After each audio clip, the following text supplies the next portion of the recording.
Dans les prochaines minutes, vous allez comprendre pourquoi les villes de missiles souterraines de l'Iran ont pu être survécues physiquement tout en perdant la puissance qu'elles étaient censées projeter. Les tunnels étaient censés être la dernière ligne impossible à franchir. Pendant des décennies, les planificateurs militaires iraniens ont répété au monde une chose avec une confiance absolue. Tout ce que vous détruisez en surface, vous ne pouvez pas atteindre ce qui vit sous terre. C'était la doctrine. C'était la garantie. C'était le message gravé dans la roche salée sous l'île de Keshmem, enfoui sous les montagnes de Bandar Abbas, caché dans des réseaux de tunnels si profonds et si vastes que les commandants iraniens les appelaient publiquement des villes de missiles. Et maintenant, dans les 2 premières semaines de mai 2026, cette doctrine brûle de l'intérieur. La nuit du 7 mai est importante parce qu'elle révèle ce qui est en train d'arriver à toute l'architecture de défense côtière de l'Iran. La plupart des couvertures médiatiques, en ce moment, se concentrent sur l'échange de tirs, les explosions, les déclarations de Trump et les débats sur le cessez-le-feu. Parce que, dans le cycle médiatique à la Trump, une déclaration peut arriver plus vite que la fumée ne se dissipe, de préférence avec une caméra déjà prête, mais la question la plus profonde n'est pas suffisamment posée. Pourquoi ce missile était-il exposé au départ? Pourquoi le corps des gardiens de la révolution islamique, l'IRGC, une organisation qui a passé 30 ans à faire de la dissimulation souterraine son plus grand avantage militaire, a-t-il ouvert les portes? Et qu'est-ce que cela révèle sur l'état de ces réseaux de tunnels aujourd'hui? Le 7 mai 2026, les destroyers lance-missiles de la marine américaine USS Truxtun, USS Rafael Peralta et USS Mason transitaient par le détroit d'Ormuz en direction du golfe d'Oman. Les forces iraniennes ont lancé plusieurs missiles, drones et petites embarcations, alors que les 3 navires de guerre traversaient des eaux internationales. Le commandement central des États-Unis, CENTCOM, a confirmé que les frappes n'avaient pas été provoquées. Aucun actif américain n'a été touché. 0 dégâts, 0 victime du côté américain. Mais ce qui s'est produit dans les minutes qui ont suivi a changé l'équation stratégique pour tout ce que l'Iran construit sous terre depuis 30 ans. Le CENTCOM a déclaré avoir éliminé les menaces entrantes et ciblées des installations militaires iraniennes responsables d'attaques contre les forces américaines, notamment des sites de lancement de missiles et de drones, des lieux de commandement et de contrôle, ainsi que des nœuds de renseignement, de surveillance et de reconnaissance. Fait crucial, un haut responsable américain a confirmé à Fox News que les frappes incluaient une base à Bandar Kangan, dans la province de Minab. Le ciblage n'était pas symbolique. Il était médico-légal. Chaque installation frappée correspondait directement à un emplacement que l'IRGC venait d'exposer en l'utilisant. La question centrale est claire. Si le réseau de tunnels souterrains de l'Iran est aussi impénétrable que l'IRGC le prétend depuis des années, pourquoi tout cela compte-t-il? L'effondrement de sites de lance-surface devrait-il inquiéter une organisation qui a bâti toute sa philosophie militaire autour de l'idée d'aller sous terre et d'y rester? La réponse est plus dévastatrice que les frappes elles-mêmes. Située à seulement 22 km au sud de la ville portuaire de Bandar Abbas, l'île de Keshmem domine le détroit de Clarence et sert de plateforme principale à la puissance navale asymétrique de l'Iran. Le brigadier général libanais à la retraite Hassan Jouni a déclaré à Al Jazeera que Keshmem abrite d'importantes capacités iraniennes dans ce qui est décrit comme une ville de missiles souterraines. Ces vastes réseaux sont conçus pour un objectif principal: contrôler efficacement le détroit d'Ormuz ou le fermer. Voilà la conception. Voilà l'intention. Mais entre la conception et l'exécution, quelque chose a tourné de manière catastrophique pour l'IRGC. L'Iran avait dévoilé un réseau de tunnels de missiles sous-marins abritant des centaines de missiles de croisière à longue portée. Le commandant de la marine de l'IRGC, Alireza Tangshiri, est apparu à la télévision d'État iranienne, à l'intérieur de vastes installations de missiles sous-marines, montrant des rangées de roquettes prêtes au lancement. Il a déclaré que la marine de l'IRGC possédait un vaste réseau de tunnels de missiles sous la mer, développé pour affronter les navires américains opérant dans le Golfe et dans le Golfe d'Oman. Ces images, diffusées en janvier 2026, étaient censées servir d'avertissement. En réalité, elles sont devenues une liste de cibles. Quelques heures avant les frappes du 17 mars, le commandement central américain a confirmé avoir utilisé avec succès plusieurs munitions pénétrantes profondes de 5000 livres contre des sites de missiles iraniens durcis, le long du littoral iranien près du détroit d'Ormuz, en soulignant que les missiles de croisière anti-navires iraniens présents sur place représentaient un risque pour le transport maritime international. Le Bunker Buster GBU 72, une munition pénétrante profonde de précision de 5000 livres, optimisée spécifiquement pour des ensembles de cibles durcies et enterrées comme les tunnels et les bunkers, avait été utilisée contre ces installations côtières plusieurs semaines avant l'engagement du 7 mai. Les portes de ces réseaux de tunnels avaient déjà été ébranlées. Ce qui s'est produit le 7 mai, c'est que l'Iran a tenté d'utiliser ce qui restait. Les installations souterraines de l'IRGC comportaient plusieurs sorties redondantes, des entrées leur conçues pour absorber les frappes, et des lanceurs transporteurs et recteurs capables de sortir des tunnels, de tirer depuis des positions préalablement relevées, puis de retourner sous terre. Les services de renseignement américains estimaient que l'Iran pouvait récupérer des lanceurs souterrains et tirer des milliers de missiles. Cette capacité était réelle, mais le mot qui compte ici est « était », parce que la séquence des événements de la fin février au 7 mai, représente quelque chose que les analystes du renseignement occidental débattent depuis des mois. Le ciblage continu des points d'entrée et de sortie, des couloirs de lancement et des nœuds côtiers a-t-il effectivement piégé sous terre une part importante de l'arsenal de missiles côtiers de l'Iran, plutôt que de l'éliminer? La réponse qui ressort de multiples évaluations de renseignements en sources ouvertes et d'analyses d'imagerie satellite est oui, et être piégé est, à bien des égards, pire qu'être détruit. Lorsqu'un missile se trouve dans un tunnel scellé, avec ses points de sortie effondrés, ses routes de ravitaillement interdites et ses nœuds de commandement coupés, il n'est pas disponible à l'emploi. C'est un inventaire auquel l'Iran ne peut pas accéder. C'est une dissuasion que l'Iran ne peut pas déployer. Pour un régime dont toute la position de négociation, dans les pourparlers de cessez-le-feu médiatisés par le Pakistan, repose sur la menace de ce qu'il peut encore faire au détroit d'Ormuz, des armes piégées sont aussi inutiles, tactiquement, que des armes détruites. Les forces iraniennes avaient effectivement fermé le détroit d'Ormuz à la navigation non iranienne durant la première semaine de l'opération Epic Fury, grâce à une combinaison de mines marines, de vedettes rapides côtières, de présence de missiles anti-navires et d'un régime réglementaire déclaré exigeant que les navires en transit paient des droits de passage et acceptent des routes approuvées par l'IRGC. Le Brent a atteint un sommet intrajournalier au-dessus de $126 le baril à la fin avril 2026, son plus haut niveau depuis les premiers mois de la guerre russo-ukrainienne. Ce levier dépendait entièrement de la capacité de l'IRGC à menacer d'un passage à l'acte à volonté. Le 7 mai a révélé à quel point cette capacité de passage à l'acte a été dégradée, neutralisée, ou se trouve maintenant enfermée dans des montagnes dont elle ne peut plus sortir librement. La situation à laquelle l'Iran fait maintenant face le long de sa côte sud n'est pas l'histoire d'une armée qui a combattu et perdu une bataille. C'est l'histoire d'une armée dont la stratégie fondatrice, celle d'aller sous terre et d'y rester invulnérable, a été méthodiquement défaite de l'extérieur vers l'intérieur. Et le chapitre le plus important de cette histoire est encore en train de s'écrire, en ce moment, dans les tunnels sous l'île de Keshm. Pour comprendre ce qui arrive réellement au réseau de tunnels côtiers de l'Iran, il faut revenir à un chiffre mentionné lors d'un briefing à huis clos que le conseiller à la sécurité nationale israélien a présenté à la Commission des Affaires étrangères et de la Défense de la Knesset en juin 2025. Il a révélé que l'Iran avait commencé le conflit avec environ 2500 missiles balistiques. Plus de 500 avaient été lancés contre Israël, mais le chiffre qui aurait dû faire la une dans le monde entier était le troisième. On estimait que 800 missiles pouvaient désormais être piégés dans des réseaux de tunnels endommagés par des frappes aériennes. 800 missiles, non détruits, non interceptés, mais piégés, enterrés vivants dans leur propre forteresse. Cette seule statistique reconfigure toute la conversation autour des villes de missiles souterraines de l'Iran parce que l'hypothèse dominante, dans la plupart des couvertures médiatiques occidentales, a été binaire. Soit les tunnels iraniens sont invulnérables, soit ils sont détruits. Mais il existe un troisième état, militairement beaucoup plus intéressant et beaucoup plus dommageable pour la position stratégique de l'Iran scellée. Ce qui s'est déroulé de février à mai 2026, c'est le scellement systématique de l'architecture de lancement côtière de l'Iran le long du détroit d'Ormuz. À partir du début des années 2000, puis de manière accélérée après 2010, l'IRGC a creusé profondément dans la roche sédimentaire dure et les formations salines de l'île de Keshm, un terrain naturellement résistant aux frappes aériennes et aux munitions anti-bunker. Ce qui en a émergé est un réseau souterrain de tunnels, d'installations de lancement, de dépôts de stockage et de centres de commandement dont on pense qu'il s'étend sur des dizaines de kilomètres sous la surface. L'arsenal qui y est abrité comprendrait des missiles de croisière anti-navires comme le Nour, le Qader et le Gader, 380 capables de frapper des cibles à plus de 1000 km, ainsi que le HI-2 Silkworm modernisé pour des frappes à courte portée contre des pétroliers. Il s'agissait de décennies de construction, de milliards en ressources et d'une ambition d'ingénierie qui a réellement impressionné les agences de renseignement occidentales qui l'ont étudié.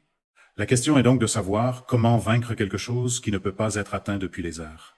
La réponse que les États-Unis et Israël ont développée et qu'ils exécutent depuis la fin février 2026 n'est pas de détruire les bunkers. C'est de détruire l'interface entre les bunkers et le monde extérieur, les sorties, les puits de ventilation, les couloirs de ravitaillement, les nœuds de commandement qui indiquent aux missiles où aller une fois qu'ils émergent, ainsi que les zones de préparation des lanceurs transporteurs, érecteurs, juste à l'extérieur des bouches de tunnel, là où les armes sont préparées au tir. La montagne n'a pas besoin d'être effondrée. C'est la capacité de la montagne à se connecter au champ de bataille qui doit être effondrée. Et c'est précisément ce que le registre des frappes montre le long de la côte sud de l'Iran. L'un des principaux succès d'Israël, en juin 2025, a été de frapper 293 lanceurs actifs au cours de ce que des responsables du renseignement ont appelé une chasse aux lanceurs. Parmi eux, 95 lanceurs ont été ensevelis dans des ouvertures de tunnels et des puits qui se sont effondrés, une étape qui a privé l'Iran de la flexibilité nécessaire pour générer l'ampleur complète des salves de missiles qu'il avait planifiées. C'était en juin 2025, avant même le début de l'opération Epic Fury, avant que l'USS Abraham Lincoln, l'USS Gerald R. Ford et le troisième groupe aéronaval n'arrive pour former le plus important renforcement naval dans le golfe Persique depuis la Seconde Guerre mondiale. Avant que 17 séries d'opérations aériennes n'aient méthodiquement parcouru le littoral iranien en ciblant la géographie précise des points de sortie, des couloirs de lancement et des installations de préparation en surface. Selon une évaluation ultérieure des données israéliennes, environ 200 lanceurs ont été détruits lors de frappes, tandis que 4 autres ont été rendus non opérationnels après que des frappes ont effondré les entrées de tunnels vers des installations souterraines où ils sont stockés. La République islamique reste également en possession d'une large part de ces missiles de croisière de défense côtière qui jouent un rôle clé dans les menaces iraniennes contre la navigation dans le détroit d'Ormuz. Et c'est là toute la contradiction au cœur de la position stratégique actuelle de l'Iran. Les armes existent, les missiles sont réels. Les missiles de croisière Noor, les GAD 380 avec leur portée de 1000 km et les vedettes rapides que l'IRGC appelle ses guêpes rouges sont physiquement présents dans ces tunnels. Mais possession et utilisabilité sont deux choses complètement différentes lorsque les points de sortie ont été ensevelis sous les décombres de frappes de précision. À l'intérieur de la montagne, l'espace intérieur ressemble davantage à une ville cachée qu'à une base militaire. Selon des évaluations, l'installation secrète comprend un système ferroviaire automatisé circulant à travers des tunnels qui relient les zones d'assemblage, les dépôts de stockage et les sorties dissimulées. Dans des villes de missiles souterraines similaires montrées dans des vidéos de propagande iranienne, les lanceurs de missiles sont rapidement transportés par camion, sortis pour le lancement, puis rapidement ramenés sous terre. Ce cycle opérationnel, sortir, tirer, rentrer, dépend entièrement du bon fonctionnement de la sortie. Retirer la sortie, et une ville de missiles devient un tombeau de missiles. Ces bases sont classées en 3 catégories distinctes selon leur profondeur et leur vulnérabilité. Les bases logistiques de niveau 3, situées dans des réseaux de grottes naturelles ou dans de la terre durcie à faible profondeur, autour de 100 pieds, restent très vulnérables aux frappes de surface. Les installations de production de niveau 2 se trouvent légèrement plus profondément, à environ 200 à 260 pieds, et reposent sur du béton à ultra haute résistance, ce qui ne les rend que partiellement vulnérables à des impacts directs soutenus. Les bases stratégiques d'élite de niveau 1 plongent entre 400 et 1500 pieds dans un socle de granit solide et des plaques d'acier lourdes, ce qui les rend fonctionnellement immunisés contre le GBU 5-7. Les villes de missiles côtières le long du détroit d'Ormuz, y compris celles de l'île de Cachemé et celles situées sous les montagnes qui bordent Bandar Abbas, relèvent principalement d'une architecture de niveau 2 et de niveau 3. Elles ont été construites pour la dissimulation et une capacité de sortie rapide, pas pour le type d'invulnérabilité géologique profonde dont bénéficie le programme central de missiles balistiques de l'Iran à l'intérieur du pays. C'était toujours leur compromis de conception, et ce compromis coûte maintenant énormément à l'Iran. 3 semaines de frappes israéliennes contre l'infrastructure de missiles balistiques de l'Iran ont détruit des systèmes radars, effondré des entrées de tunnels et cratérisé des puits de ventilation sur des dizaines de sites. Les installations côtières autour du détroit d'Ormuz ont été soumises à répétition au même schéma de ciblage.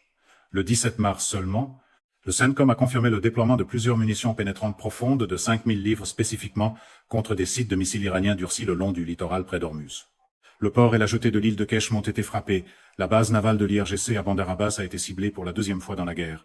Sirik et Bandar Kamir, les plus petits nœuds côtiers qui forment l'anneau extérieur du réseau de déni maritime de l'IRGC, ont été touchés. Chacune de ces frappes n'était pas seulement un événement de destruction. C'était une chirurgie architecturale pratiquée sur l'interface opérationnelle entre l'arsenal enterré de l'Iran et l'environnement de surface que ces armes doivent atteindre afin de menacer le détroit.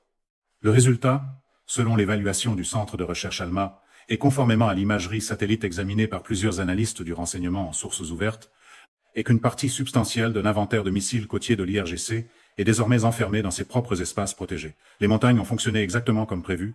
Elles ont gardé les armes en sécurité, mais en sécurité devient un autre mot pour inaccessible lorsque les sorties ne fonctionnent plus. C'est cette réalité stratégique qui explique le comportement du 7 mai. Lorsque l'IRGC a lancé son attaque coordonnée avec des drones, des missiles de croisière et des vedettes rapides contre les 3 destroyers américains transitant par le détroit, il n'agissait pas depuis une position de confiance tactique. Il agissait depuis une position d'option qui se rétrécissait. Les armes qu'il pouvait encore atteindre, celles dont les points de sortie n'avaient pas encore été entièrement scellés ou dont les lanceurs de surface restaient fonctionnels, étaient utilisées dans une tentative désespérée de démontrer que l'Iran conservait encore la capacité de menacer la puissance navale américaine. Le fait que chacune de ces armes ait été détruite en vol, interceptée par le système Aegis ou coulée avant d'atteindre sa cible, montre exactement quelle part de la capacité a réellement été préservée par rapport à la capacité que l'Iran peut effectivement projeter. Le réseau de tunnels demeure, les armes à l'intérieur demeurent. Mais le pipeline entre l'arsenal et le champ de bataille a été systématiquement brisé, section par section, sortie par sortie, au cours de 10 semaines de la campagne de ciblage aérien, la plus soutenue que le golfe Persique ait connue depuis une génération. L'effondrement des points d'accès au tunnel n'est pas seulement un enjeu militaire. C'est aussi un enjeu opérationnel qui concerne les êtres humains censés faire fonctionner ces armes. Le réseau de tunnels n'est pas simplement un système de stockage. C'est un organisme militaire vivant. Il exige des commandants, des flux de renseignements, des chaînes de ravitaillement, des équipes de maintenance, des liaisons de communication et une direction capable de prendre des décisions coordonnées sous pression. Dans les 10 semaines entre le 28 février et le 7 mai 2026, les États-Unis et Israël ont démantelé chaque couche de cet organisme au-dessus de l'entrée des tunnels. Le 26 mars, Tsahal, l'armée israélienne, a confirmé la mort du commandant de la marine de l'IRGC, Ali Reza Tangziri, l'homme qu'Israël disait directement responsable de la conduite des efforts visant à fermer le détroit d'Ormuz. Aux côtés de Tangziri, la frappe a également tué le chef du renseignement de la marine de l'IRGC, Benham Rezaï, ainsi que le reste de la haute direction de la marine. Tangziri a été ciblé à Bandar Abbas alors qu'il rencontrait de hauts commandants. Cela compte énormément dans le contexte d'un réseau de tunnels qui dépend de décisions de commandement centralisées. Tangziri était l'architecte de la doctrine actuelle de Denis Cotier de l'IRGC. Il était le commandant qui avait dévoilé ses rangées de missiles de croisière Nour et Kader à la télévision d'État iranienne en janvier 2026, celui qui se tenait dans les couloirs des tunnels et déclarait que le détroit d'Ormuz était sous contrôle iranien complet dans les domaines aériens, de surface et sous-marins. Il n'est plus là, son chef du renseignement n'est plus là. Toute la couche supérieure du commandement naval de l'IRGC, celle qui connaissait les protocoles opérationnels du réseau de tunnels, les horaires de sortie, les séquences de tir et les procédures d'abandon, a été éliminée lors d'une seule frappe à Bandar Abbas. L'assassinat du chef de la marine de l'IRGC, Ali Reza Tangziri, a accéléré la consolidation de la doctrine de déni de l'Iran tout en mettant simultanément sous tension son architecture de commandement et de contrôle. La nature décentralisée du modèle de défense mosaïque, qui répartit l'autorité entre les unités provinciales de l'IRGC, renforce la résilience, mais accroît le risque de fragmentation. Dans des conditions de perte soutenues, il existe une probabilité accrue d'engagement non coordonné ou non autorisé, mené par des commandants locaux ou par des éléments motivés idéologiquement. C'est la façon polie dont la communauté du renseignement dit quelque chose de profondément alarmant. Le réseau de missiles côtiers de l'IRGC est maintenant dirigé par des commandants de niveau intermédiaire qui n'étaient jamais censés prendre des décisions stratégiques au sein d'une architecture de commandement décapité sur 3 niveaux, alors qu'ils tentent d'exploiter des systèmes d'armes dont les principaux points de sortie ont été partiellement scellés par des frappes. C'est dans cet environnement que l'attaque du 7 mai a été lancée. Dans ce contexte, l'attaque ressemble moins à une opération militaire qu'à un réflexe institutionnel, un système réagissant à la présence de destroyers américains, non pas parce qu'il avait calculé pouvoir gagner, mais parce qu'il ne pouvait pas se permettre de ne rien faire.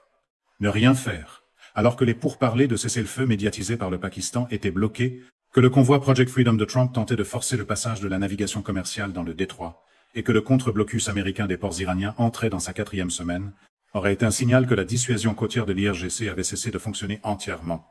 Pour le mégaphone pro-Trump, même un convoi paraît plus propre quand personne ne mentionne combien de navires attendent encore derrière la crise. L'Iran a lancé l'autorité du détroit du Golfe Persique le 7 mai 2026, le même jour que l'engagement avec les destroyers, afin de réglementer les navires et de percevoir des droits de passage dans le détroit d'Ormuz. La société de données maritimes Lloyd's List Intelligence a rapporté que cet organisme sert d'unique autorité habilitée à accorder la permission de transit en envoyant des formulaires de demande directement aux fournisseurs de renseignements maritimes. Lloyd's List a rapporté qu'aucun transit n'avait eu lieu depuis le 4 mai 2026, décrivant le détroit comme fermé. L'Iran tentait simultanément d'affirmer un contrôle bureaucratique sur la voie navigable, tout en lançant une attaque militaire qu'il ne pouvait pas soutenir. Il revendiquait la souveraineté d'une main et exposait son arsenal dégradé de l'autre.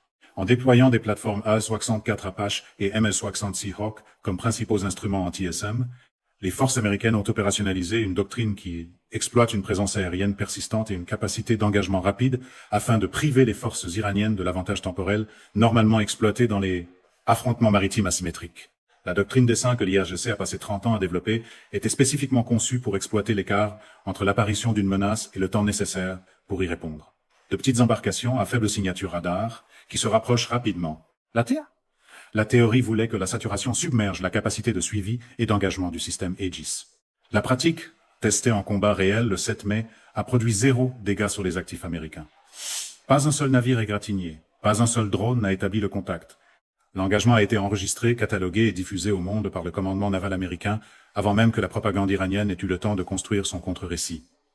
Le 12 avril, J.D. Vance a annoncé que les pourparlers d'Islamabad entre les États-Unis et l'Iran avaient échoué parce qu'ils n'avaient pas réussi à parvenir à un accord après une journée de négociations. Par la suite, Trump a déclaré un blocus naval du détroit d'Ormuz, annonçant que la marine américaine empêcherait les navires d'entrer ou de sortir du détroit et intercepterait les navires ayant payé des droits de passage à l'Iran. Dans le théâtre politique de Trump, Un blocus peut être vendu comme une plaidoirie finale, même lorsque la facture est encore en train de s'écrire en prix du pétrole et en cargaison immobilisée. Cet échec diplomatique est directement lié à l'état physique du réseau de tunnels iraniens. La position de négociation de l'Iran à Islamabad, tout son levier à la table, reposait sur la crédibilité d'une menace qu'il pouvait encore mettre à exécution. Si les villes de missiles d'Ormuz étaient pleinement fonctionnelles, si des centaines de gardes, 380 et de missiles de croisière Noor pouvaient sortir des tunnels sur commande et menacer les 20 millions de barils de pétrole qui transitent chaque jour, alors l'Iran avait quelque chose à échanger. Sa volonté de ne pas utiliser ses armes avait une valeur dans une négociation.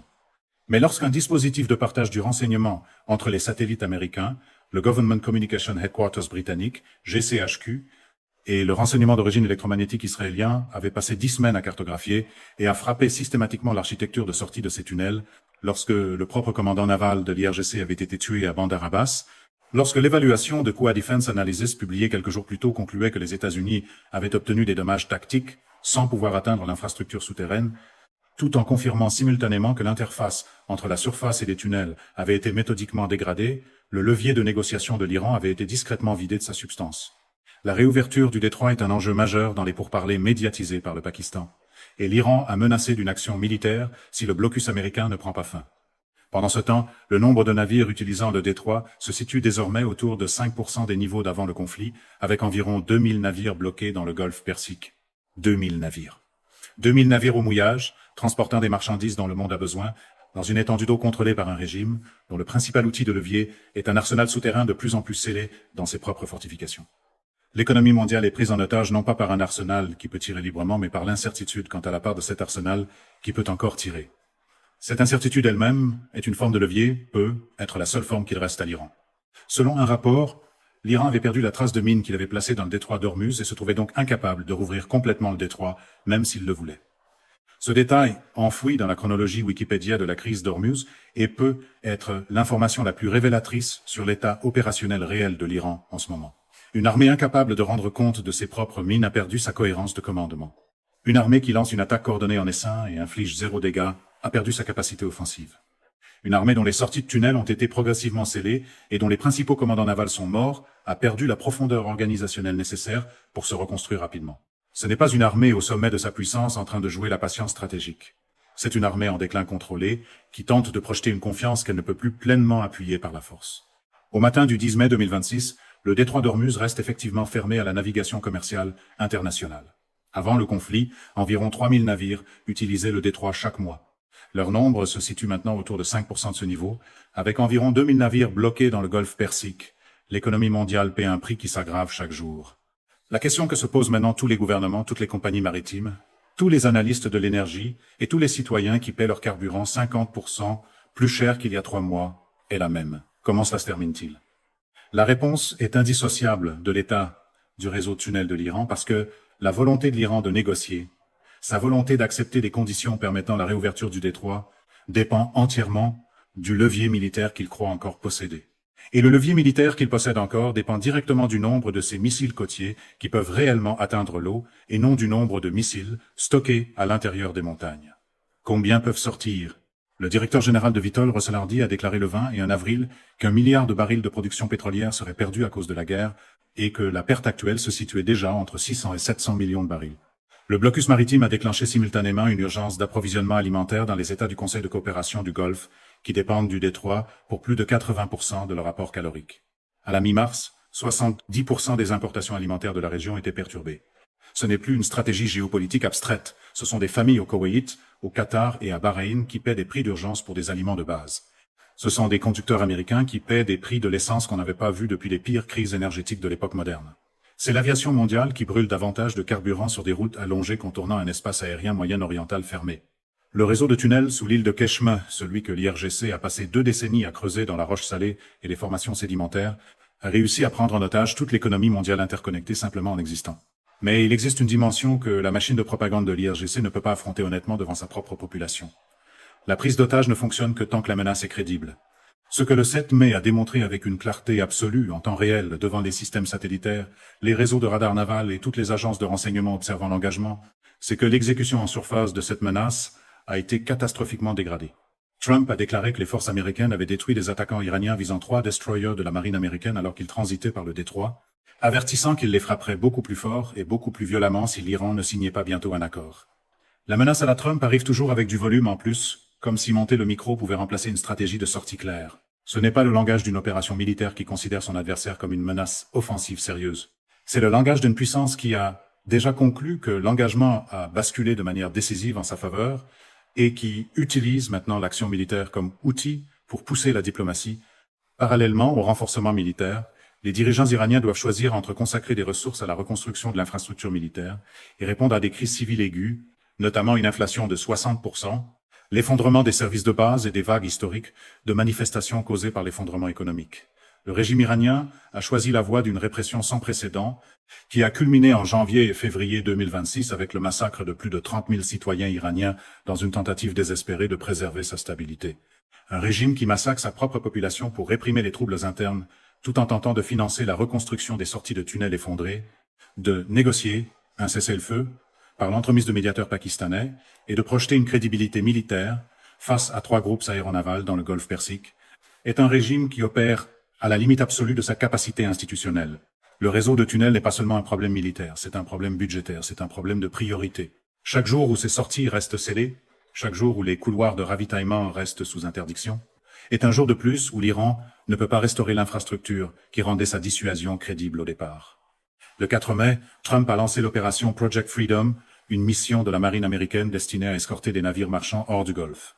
Le 6 mai, Trump a suspendu Project Freedom, citant de grands progrès vers un possible accord. Cette pause a duré moins de 24 heures, avant que les forces iraniennes attaquent les 3 destroyers transitant par le détroit.